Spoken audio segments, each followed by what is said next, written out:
In earlier video, we have seen that free surface of a liquid behaves like a stretched elastic membrane. याच्या आधीच्या व्हिडिओमध्ये आपण असं शिकलो की लिक्विडचं जे सरफेस असतं ते स्ट्रेच्ड इलॅस्टिक मेमरेनसारखं वागतं, म्हणजे ताणून धरलेल्या पडद्यासारखं वागतं. The surface try to shrink, try to contract, try to minimise the area. ते आपला एरिया कमी करण्याचा प्रयत्न करतं, आकुंचन पावण्याचा प्रयत्न करतं. ज्या पद्धतीने फुग्यामध्ये बलूनमध्ये आपण हवा भरल्यानंतर ते बलून सरफेस आकुंचन पावण्याचा प्रयत्न करतं आणि त्या फुग्याच्या सरफेसमध्ये जसा ताण असतो तसं लिक्विडच्या सरफेसमध्ये टेन्शन असतं. आणि एक एक्सपेरिमेंट आपण मागच्या व्हिडिओमध्ये पाहिला होता. तो एक्सपेरिमेंट परत या ठिकाणी मी रिपीट करतो कारण आपल्याला सरफेस टेन्शनची डेफिनेशन त्यासाठी तो आवश्यक आहे. काय तो एक्सपेरिमेंट होता? What was that experiment? Take a ring of about 5 cm diameter.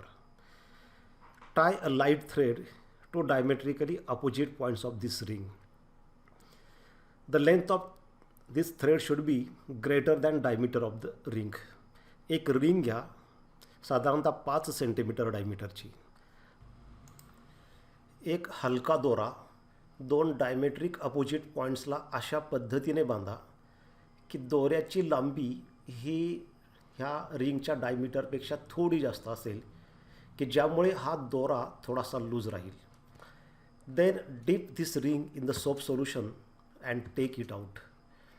A soap film is form on the ring. अशा पद्धतीने एक फिल्म तयार होते आणि हा दोरा इरेग्युलर शेपमध्ये रँडम पोझिशनमध्ये अशा पद्धतीने राहतो. जेव्हा ही सोप फिल्म तयार होते, the film behaves like a stretched membrane and it try to shrink, try to minimise the area. हे आकुंचन पावण्याचा प्रयत्न करतं.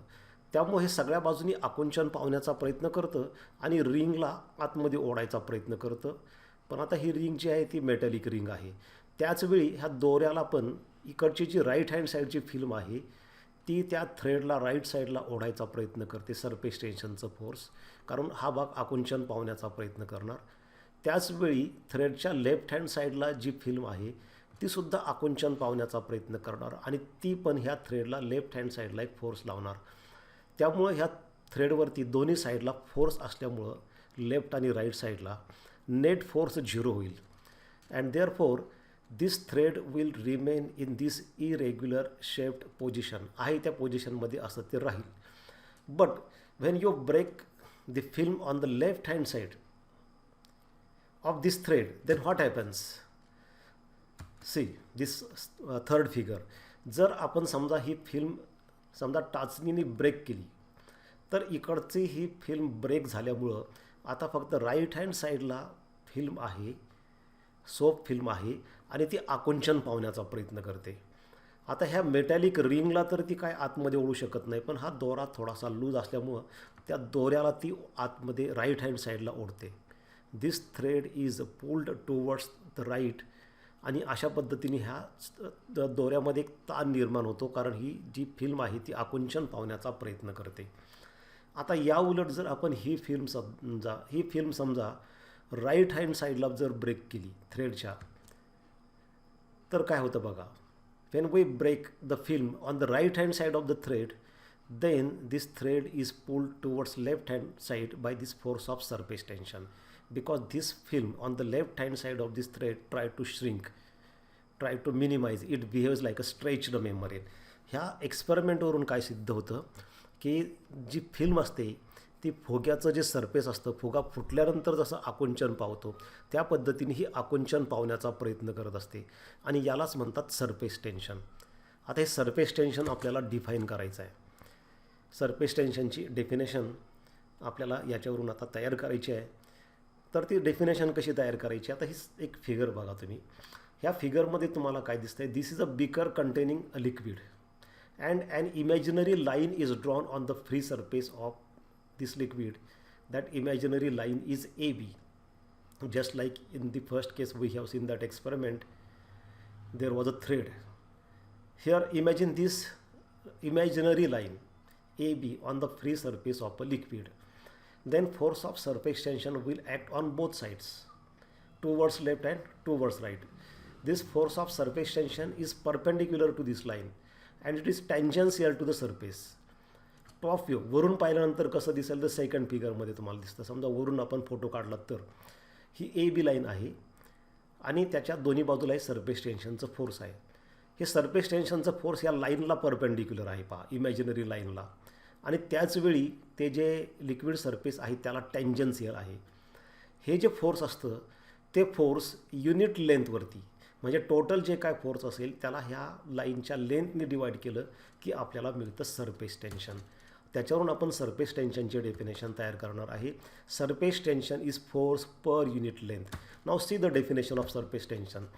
Surface tension of a liquid is defined as the tangential force acting per unit length on both sides of an imaginary line drawn on the free surface of liquid.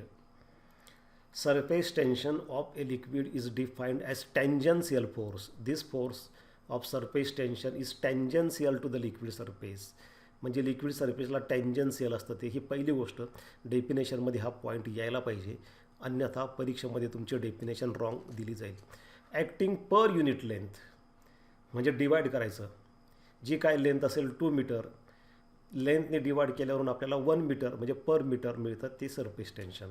On both sides, दोन्ही बाजूला आहे ते, फक्त एका बाजूला नाही. On an imaginary line drawn on the free surface of liquid. This is definition of surface tension. In short, it is a force per unit length. हा formula झाला, पण डेफिनेशनमध्ये तुम्हाला त्याची डायरेक्शन सांगावं लागेल. तिथे लाईनला परपेंडिक्युलर असतं आणि त्या सरफेसला, लिक्विड सरफेसला टँजन्शियल असतं. From that we can write SI unit and CGS unit of surface tension.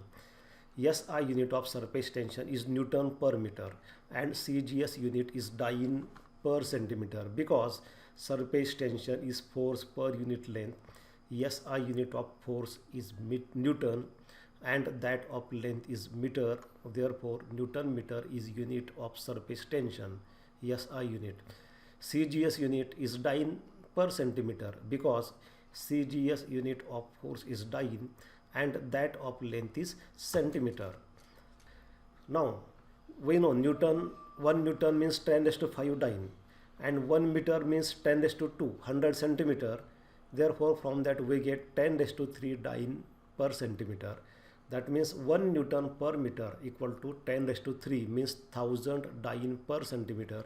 That means if value of surface tension of any liquid is given in SI unit, and if you want to convert that in CGS unit, then multiply by 1000. एखाद्या लिक्विडचं surface tension जर तुम्हाला SI युनिटमध्ये म्हणजे Newton पर मीटरमध्ये दिलेलं असेल आणि ते जर तुम्हाला डाईन पर सेंटीमीटरमध्ये कन्व्हर्ट करायचं असेल तर 10⁻³ म्हणजे 1000 मल्टिप्लाय करायचं. What are the dimensions of surface tension? How to obtain the dimensions of surface tension? We can obtain the dimensions of surface tension from this formula. Surface tension is force per unit length. Therefore, dimensions of force upon dimensions of length. Now we know the dimensions of force m1 L1 T-2 and that of length is m0 L1 T0. कारण लेंथमध्ये फक्त लेंथच आहे, मास आणि time नाही. ही L⁻⁴ आणि L⁻⁴, 1 - 1 0 होईल आणि शेवटी आपल्याला डायमेन्शन्स मिळतील m1 L0 T-2. So these are the dimensions of surface tension. So remember this unit of surface tension, Newton per meter. Surface tension of some liquids at 28 degrees Celsius. Surface tension is different for different liquids. It is different for water, it is different for mercury, it is different for detergents, soap solutions, it is different for glycerin. Surface tension हे लिक्विडचं, प्रत्येक लिक्विडचं ठरलेलं असतं surface टेन्शनची value. आता परीक्षेमध्ये आपल्याला ह्या लिक्विडच्या surface टेन्शनच्या values पाठ करायची गरज नसते. फक्त एक तुमच्या माहितीसाठी इथं आपण काही व्हॅल्यूज आपण या ठिकाणी बघूयात. जर समजा तुम्हाला न्यूमेरिकल्स परीक्षेमध्ये आले तर सरफेस टेन्शनची व्हॅल्यू दिली जाते. This values in this table.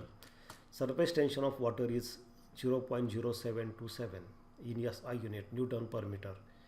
If you have to convert in Dyne per centimeter, just multiply by 1000. मगाशी मी सांगितल्याप्रमाणे 1000 ने मल्टिप्लाय करा, ही व्हॅल्यू मिळते. Mercury 0.4355 Newton per meter. In CGS unit 435.5 dyne per centimeter. Soap solution 0.025 in CGS unit 25. Glycerin 0.0635 in CGS 63.2. असे ह्या 4 लिक्विडचे surface tension या ठिकाणी दिलेले आहेत. याच्यामध्ये सगळ्यात जास्त सरफेस टेन्शन मर्क्युरीचं आहे, त्याच्यानंतर त्याच्या खालोखाल आहे वॉटरचं, त्याच्यानंतर क्रम लागतो ग्लिसरीन आणि सगळ्यात ह्या 4 पैकी सगळ्यात कमी आहे सोप सोल्युशनचं. हेच कारण आहे की आपण कपडे धुताना डिटर्जंट पाण्यामध्ये किंवा साबण वापरतो. साबण किंवा डिटर्जंट पाण्यामध्ये जेव्हा आपण त्यामध्ये टाकतो त्याच्यामुळं काय होतं की वॉटरचं सरफेस टेन्शन जे 72.7 असतं ते एकदम कमी 25 होतं. त्याचा फायदा काय होतो, जेवढं सरफेस टेन्शन जास्त असतं तेवढं ते लिक्विड स्प्रेड कमी होतं आणि जेवढं सरफेस टेन्शन कमी असतं तेवढं ते लिक्विड जास्त स्प्रेड होतं. That's why we add detergent to the water while washing clothes. Pure water can not remove the dirt from the clothes because surface tension of pure water is more and therefore pure water cannot penetrate into the fabrics of the cloth and cannot remove the dirt. But when we add detergent to the water, surface tension decreases and water penetrates into the fabrics of the cloths and remove the dirt from the cloth. When we take a liquid in a container, then the upper layer of a liquid surface having thickness equal to molecular range is called as surface film. Potential energy is stored in this surface film. Where from this energy comes? Try to understand in this part. This molecule A is well inside the liquid surface. Therefore, resultant cohesive force acting on the molecule which is well inside the liquid is 0. हा जो molecule ए आहे हा पूर्णपणे लिक्विडच्या आतमध्ये असल्यामुळं त्याचं जे sphere of influence आहे त्याच्यामध्ये सगळे लिक्विडचे मॉलिक्युल्स आहे, त्याच्यामुळे सगळ्या बाजूचं फोर्स सारखं आहे आणि रिझल्टंट फोर्स 0 होतं. Therefore this molecule is free to move anywhere. There is no net force acting on this molecule and as there is no net force acting on this molecule the potential energy of this molecule is 0. We know potential energy means energy due to position of the particle. More often, the potential energy is related with the force. बहुतेक वेळेस potential एनर्जीचा संबंध हा फोर्सशी असतो. ह्या molecule ए वरती resultant force 0 असल्यामुळे त्याची potential energy 0 असते. But what happens for molecules A and C which are in the surface film? As part of this sphere of influence of molecule B and C lies in the air, the adhesive force due to air molecules is negligible. B आणि C चा काही भाग एअरमध्ये असल्यामुळं त्यांचं ॲडेजिव्ह force कमी आहे. Therefore, net downward force acts on the molecules within the surface film. म्हणजे ह्या B आणि C मधल्या मॉलिक्युल्सवरती डाऊनवर्ड डायरेक्शनला फोर्स ॲक्ट होतं. आणि आपल्याला माहिती आहे की जेव्हा आपल्याला फोर्सच्या अगेन्स्ट मोशन करायचे असते तेव्हा आपल्याला वर्क करावं लागतं. whenever we have to move an object against force, we have to do the work. Similarly, here also, when we try to move molecules from inside of the liquid to the surface film, we have to do the work. Work has to be done to bring any molecule from inside the liquid into the surface film. Surface film मध्ये molecules न्यायचे असतील तर work करावं लागेल. And whenever we do the work, work is converted into potential energy. Therefore, these molecules in surface film possess extra potential energy as compared to the molecules inside the liquids. म्हणजे आपण molecules आतून surface फिल्ममध्ये न्यायचे असतील तर आपल्याला work करावं लागेल. आणि law of conservation of energy असं सांगतं की energy can neither be created nor be destroyed.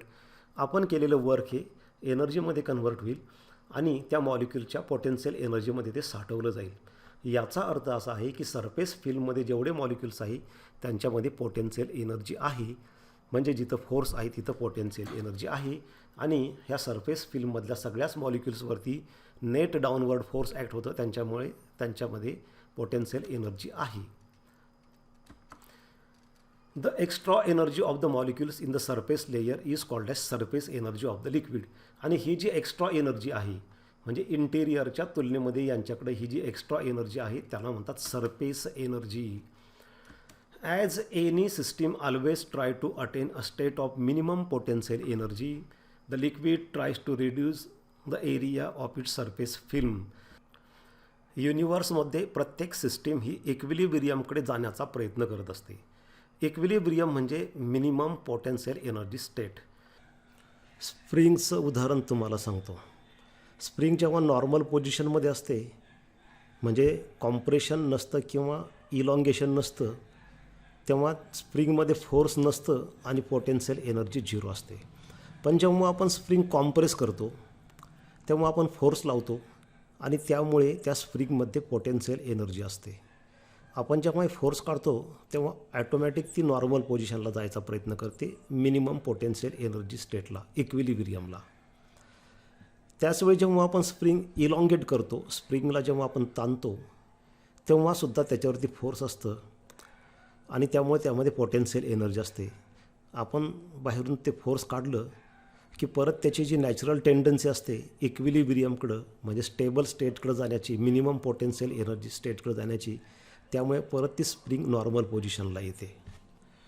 त्याच पद्धतीने हे सरफेस फिल्ममध्ये जी पोटेन्शियल एनर्जी आहे ती आपली एनर्जी कमी करण्याचा प्रयत्न करेल.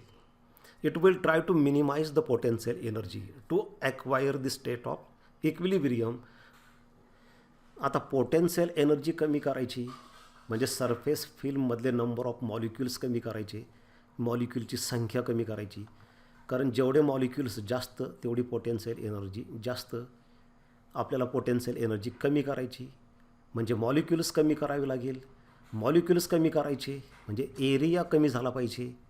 कारण एरिया जास्त असेल तर मॉलिक्युल जास्त असतील आणि आपल्याला तर पोटेन्शियल एनर्जी जास्त नको आहे, मॉलिक्युल जास्त नको आहे.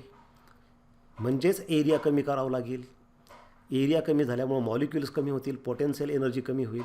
मग एरिया कमी करायचा म्हणजे इट ट्राय टू श्रिंक, ते आकुंचन पावण्याचा प्रयत्न करतं. एरिया कमी होणं म्हणजे आकुंचन पावणं. ज्या पद्धतीने फुग्यामध्ये हवा भरलेली असते आणि ते नेहमी आकुंचन पावण्याचा प्रयत्न करतं. फुगा फुटला की त्याचं सरफेस एकदम आकुंचन पावतं. Try to minimise the area. तसे ही सरफेस फिल्म आपला एरिया मिनिमाइज करायचा प्रयत्न करत असतं. So it behaves like a stretched memory. आणि याच्यामध्ये जी एनर्जी साठवलेली आहे त्याला म्हणतात सरफेस एनर्जी. आता हा एरिया जेवढा जास्त असेल तेवढी एनर्जी जास्त, जेवढा एरिया कमी असेल तेवढी एनर्जी कमी. आता हा एरिया जर वाढवायचा असेल शेवटच्या पॉईंटमध्ये असं म्हटलं आहे energy has to be spend in order to increase the surface area of a liquid. याचा अर्थ काय आहे की जर एरिया वाढवायचा असेल तर एनर्जी स्पेंड करावी लागेल, खर्च करावी लागेल. उदाहरण घ्या बलूनचं, फुग्याचं. फुग्यामध्ये हवा भरलेली आहे आणि त्या फुग्याची साईज वाढवायची असेल म्हणजे सरफेस एरिया वाढवायचा असेल तर आपल्याला त्यामध्ये हवा भरावी लागेल म्हणजे आपल्याला एनर्जी खर्च करावी लागेल. Energy has to be spent. आपण खर्च केलेली एनर्जी त्या फुग्याच्या सरफेसमध्ये पोटेन्शियल एनर्जी म्हणून साठवली जाते. तसंच इथंसुद्धा जेव्हा तुम्ही सरफेस फिल्मचा एरिया वाढवता तेव्हा तुम्हाला बाहेरून त्याला एनर्जी द्यावी लागते, तुम्हाला एनर्जी खर्च करावी लागते. तुम्ही खर्च केलेली एनर्जी ती नष्ट होत नाही तर त्या सरफेस फिल्ममध्ये पोटेन्शियल एनर्जी म्हणून साठवली जाते. त्यामुळे लक्षात ठेवा नेहमी की जेव्हा सरफेस एरिया इन्क्रीज होतो then its energy increases, potential energy increases, it absorbs the energy. And when area decreases it releases the energy. जेव्हा सरफेसचा एरिया कमी होतो तेव्हा तो एनर्जी बाहेर टाकतो आणि त्या सरफेसमधली एनर्जी कमी होते. Now we have to derive the relation between surface tension and surface energy. लिक्विडचं जे सरफेस असतं वरचं त्या सरफेसमध्ये एनर्जी असते आणि त्या लिक्विडच्या सरफेस टेन्शनवर डिपेंड असतं. म्हणजे समजा तुम्ही एका बीकरमध्ये मर्क्युरी घेतलं आणि दुसऱ्या बीकरमध्ये वॉटर घेतलं, दोघांचा वरचा सरफेस एरिया सारखाच असेल तर मर्क्युरीच्या सरफेसमध्ये जास्त एनर्जी आहे कारण त्याचं सरफेस टेन्शन जास्त आहे. तर ते रिलेशन आपल्याला इथं फाइंड आउट करायचं आहे. Potential energy is greater for molecules at the surface film as compare to the molecules well inside the liquid. हे आपण मगाशी पाहिलंच की जे वरचं सरफेस फिल्म असतं त्याच्यामध्ये आतल्या लिक्विडच्या तुलनेमध्ये एनर्जी जास्त असते. This extra potential energy that liquid surface holds is also called as the surface energy. ही जी जास्तीची एनर्जी असते त्याला आपण सरफेस एनर्जी म्हणतो. आणि आता आपल्याला सरफेस टेन्शन आणि सरफेस एनर्जीमधलं रिलेशन डिराईव्ह करायचं आहे. ते consider a rectangular frame P'(PS') of wire fitted with this movable frictionless arm QR. Suppose this frame is immersed in a soap solution and then taken out. A soap film will be formed on the rectangular frame, which will have two surfaces, front surface and back surface. The force of surface tension will act on each side of the frame. Due to this force, the movable arm QR moves towards left towards PS so as to decrease the area of the film. ह्या फोर्समुळं ही QR arm ही डावीकडं PS कडं सरकेल की जेणेकरून हा area कमी होईल. If the length of QR is L, then force acting on the arm QR due to this surface tension will be given by the formula F equal to T into twice L. Because we know surface tension is force per unit length, means force equal to surface tension into 2L. Now how twice L in this case? आता हे 2L कसं आलं? Actually Q पासून R पर्यंत length L आहे, मग आपण 2L का घेतलं? The reason is this film has to surfaces. याला दोन सरफेस आहेत, एक समोरचं फ्रंट सरफेस आणि दुसरं बॅक सरफेस. दोन फ्री सरफेस असल्यामुळं दोन्ही सरफेसमध्ये सरफेस टेन्शनचं फोर्स आहे. हे बिकरसारखं नाही. बिकरमध्ये पाणी घेतलं तर पाण्याला वरच्या बाजूला फक्त फ्री सरफेस असतं, खाली पाणी असतं. पण इथं तसं नाही. पुढची आणि मागची बाजू दोन्ही फ्री सरफेस आहे. दोन्ही सरफेस एअरच्या कॉन्टॅक्टमध्ये आहे आणि दोन्ही सरफेसमध्ये सरफेस टेन्शनचं फोर्स असल्यामुळं समोरची बाजू पण QR ती पण लेंथ विचारात घ्यावी लागेल. त्याला ते सरफेस टेन्शनचं फोर्स समोरच्या बाजूची जी फिल्म आहे ते ओढतं आणि पाठीमागचं जे सरफेस आहे ते सरफेस टेन्शनचं फोर्ससुद्धा QRला ओढतं. म्हणून समोरची लेंथ L आणि पाठीमागची लेंथ L अशी ट्वाईस L ही लेंथ आपण या ठिकाणी घेतलेली आहे. समजा आपण ही QR साईड राईटला ओढली Q'(R') पर्यंत, तर एरिया वाढणार. मगाशी मी तुम्हाला सांगितलं की सरफेस फिल्ममधला जेव्हा आपल्याला एरिया वाढवायचा असतो तेव्हा आपल्याला वर्क करावं लागतं. अगेन्स्ट फोर्स कुठली गोष्ट मूव्ह करायची असेल तर आपल्याला वर्क करावं लागतं. फोर्स डावीकडे ओढतं, त्याच्या उलट जर आपल्याला त्याला Q'(R') न्यावं लागेल तर तेवढंच F इतकं परंतु अपोजिट डायरेक्शनला फोर्स लावावं लागेल. त्याच्यामुळं QR ही साईड Q'(R') इथपर्यंत आली तर जे काय वर्क होईल, वर्कचा फॉर्म्युला तुम्हाला माहिती आहे, force into displacement. Therefore, work equal to force F' into dx. dx is this displacement. R' किंवा Q' हे जे अंतर आहे, ज्या अंतरामधून Q पासून Q' पर्यंत ही फ्रेम QR सरकली ते डिस्टन्स आणि F' हे फोर्स आहे. आता हे फोर्स F' हे F इतकंच आहे परंतु अपोजिट डायरेक्शनला आहे. जेव्हा ही मोशन आपण ग्रॅज्युअली करतो आणि आयसोथर्मल कंडिशनला करतो, म्हणजे जेव्हा ही मोशन आपण करणार आहे तेव्हा ह्या फिल्मचं टेम्परेचर वाढणार नाही, म्हणजे आयसोथर्मल कॉन्स्टंट टेम्परेचर. आणि ग्रॅज्युअली करतो तेव्हा आपण जेवढं फोर्स आहे लेफ्ट साईडला ओढतं तेवढंच एक्सटर्नली लावतो. त्याच्यामुळे F' व्हॅल्यू F इतकीच आहे आणि Fची व्हॅल्यू किती आहे? T into twice L. ती व्हॅल्यू इथं ठेवा, आपल्याला इक्वेशन मिळतं T इंटू 2L. हे फोर्सची व्हॅल्यू ठेवली इंटू dx. आता याच्यामध्ये तुम्हाला माहिती आहे की हा जो एरिया वाढलेला आहे, हे जे वर्क आपण आपण केलेलं आहे ह्या फ्रेमला इकडं ओढण्यासाठी, राईटला ओढण्यासाठी, ते वर्क हे पोटेन्शियल एनर्जीमध्ये कन्व्हर्ट झालेलं आहे. आणि ती पोटेन्शियल एनर्जी ह्या सरफेसमध्ये साठवलेली, त्या एरियामध्ये साठवलेली आहे. तर एरियाचा फॉर्म्युला असतो length L into breadth dx. परंतु एरिया दोन्ही बाजूला आहे. एनर्जी फक्त पुढच्या बाजूला नाही तर मागच्या बाजूलाचा जो एरिया आहे, जे सरफेस आहे त्याच्यामध्ये पण साठवली जाईल. त्यामुळं ह्या फिल्मचा टोटल एरिया होईल लेंथ इंटू ब्रेथ dx, समोरचा एरिया. तसाच पाठीमागचा area length into breadth dx, म्हणजे 2 times L into D x. हा जो ब्रॅकेटमध्ये लिहिलेला फॅक्टर आहे तो ह्या फिल्मचा एरिया आहे. त्याच्या जागी आपण डी ए घेऊ. तो आपण change in area D A. बघा इथं 2L dx equal to area length into breadth. हा टू फॅक्टर कसा आला मी तुम्हाला सांगितलं. Increase in area of the two surfaces of the film. कारण याला दोन सरफेस आहेत, एक समोरचा आणि मागचं सरफेस आहे. तो वाढलेला एरिया आहे म्हणून डी ए घेतला आपण, टोटल एरिया नाही घेतलेला. Increase in area, change in area. Therefore D W equal to T into D A. हे जे वर्क करावं लागले आपल्याला ही फ्रेम समोर ओढण्यासाठी, ते केलेलं वर्क जे आहे ते वर्क पोटेन्शियल एनर्जीमध्ये कन्व्हर्ट झालं आणि याच्यामध्ये साठवलं गेलं. म्हणजेच हे जे टी इंटू डी ए आहे that is surface energy, that is potential energy stored in this two surfaces front and back in this Q Q dash R R dash. ही जी वाढलेली फ्रेम आहे त्याचे जे दोन्ही सरफेस आहेत मागचं आणि पुढचं, त्याच्यामध्ये हे केलेलं वर्क पोटेन्शियल एनर्जीमधून साठवलं गेलं. याला म्हणतात surface energy. This energy is called as surface energy which is stored in this extended part of the frame, not the entire frame. म्हणून तेवढाच एरिया घेतला डी ए आपण. जर आपल्याला संपूर्ण फ्रेमची काढायची असेल तर मग संपूर्ण एरिया घ्यावा लागेल. त्याच्यावरून आपण लिहितो surface energy equal to this work is converted into energy and that energy is stored as a potential energy. This surface energy equal to T into D A. From that we can write T equal to, if we divide both sides by dA we get T equal to surface energy upon area or change in area. So this is relation between surface tension and surface energy. This is important relation. Thus surface tension is also equal to surface energy per unit area. Also equal to, कारण याच्या आधी आपण surface टेन्शनची definition पाहिलेली आहे. Surface tension is force per unit length.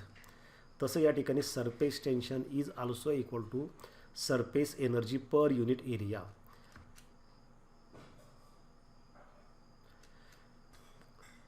आता याच्यावरून आपल्याला दुसरा एक सरफेस टेन्शनचं युनिट मिळेल. आपण एक सरफेस टेन्शनचं युनिट पाहिलं newton per metre, force per unit length. ह्या फॉर्म्युल्यावरून आपल्याला सरफेस टेन्शनचं दुसरं युनिट मिळतं, S I unit of surface tension. S I unit of surface energy upon S I unit of area. आता आपल्याला माहिती आहे कुठलंही एनर्जी असू द्या, एनर्जी कोणती असू द्या, एनर्जीचं एस आय युनिट हे जूलच असतं. ती कायनेटिक एनर्जी असो, पोटेन्शियल एनर्जी कोणती पण असू द्या. Therefore S I unit of surface energy is joule and S I unit of area is metre square. Therefore we can write joule upon metre square. Therefore joule per metre square. This is another unit of surface tension that is joule per metre square. In earlier part we have seen from the definition surface tension T equal to force per unit length, we have seen that unit of surface tension is Newton per meter. But from this relation we get another unit of surface tension and that is Joule per meter square. That means 1 Newton per meter equal to 1 Joule per meter square. The work done under isothermal condition means by keeping the temperature constant. Whenever we increase the area or decrease the area of surface film, the temperature must remain constant, only that is isothermal condition. The work done under isothermal condition against the force of surface tension to change the surface area of a liquid is stored as a surface energy of liquid. मगाशी मी सांगितलं तेच आहे की isothermal कंडिशनमध्ये जेव्हा तुम्ही surface टेन्शनच्या against, कारण surface tension ह्या फ्रेममध्ये बघा लेफ्टला ओढतं आहे, त्याच्या अगेन्स्ट तुम्ही राईटला सरफेस एरिया चेंज करता, इन्क्रीज करता, तेव्हा सरफेस टेन्शनच्या अगेन्स्ट आपण वर्क करतो. हे केलेलं वर्क जे असतं त्या वाढलेल्या सरफेसमध्ये एनर्जी म्हणून साठवलं जातं. So this was about surface tension, surface energy and relation between surface tension and surface energy.